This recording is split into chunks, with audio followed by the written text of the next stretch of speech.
Okay, so this castle behind me looks like something straight out of a fairy tale. It's pink, it's got fancy spires, and it literally looks like it's built for a Disney princess. But here's the thing, this castle actually breaks almost every rule of castle design, and somehow that's exactly what makes it work. Oh, and there's a dragon underneath it.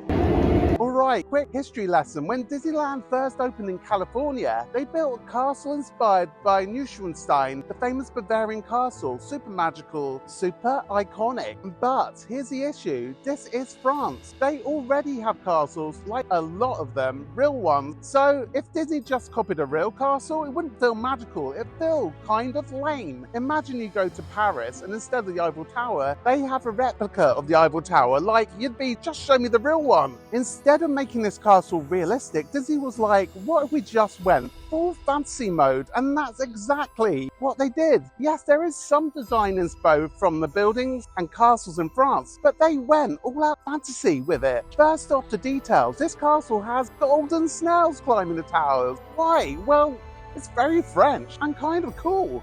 The castle has stained glass made by a French stained glass art house that did the stained glass for some of Notre Dame's windows. It's so striking.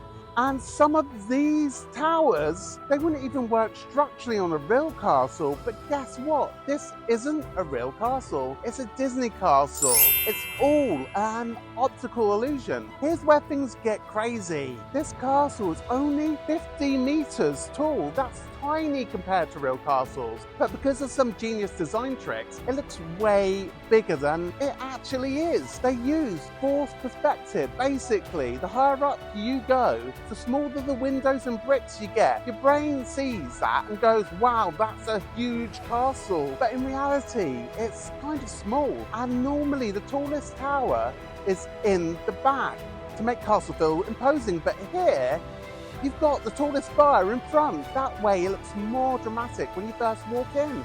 It's basically a pimped up castle. Okay, but the wildest thing about this castle, it literally has a dragon living underneath it. This isn't some cute like little Easter egg. This thing is 24 meters long, one of the biggest animatronics Disney has ever built. Wow, and it's just chilling under the castle. No explanation, just pure vibes.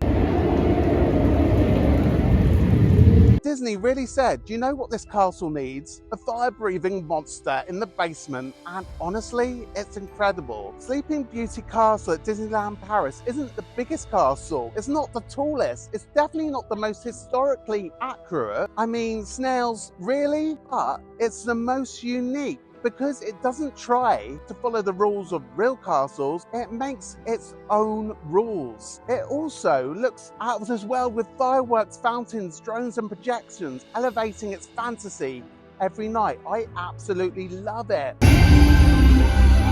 This castle wasn't built to be real, it was built to be a dream, and honestly, mission accomplished. It's beautiful, a bit French, but also a lot of total fantasy, which I love. Thank you for watching this deep dive into this fantasy castle. I hope you loved it, and I'll see you in the next one. Thanks, why not watch this next? Thanks for being here, and see you soon.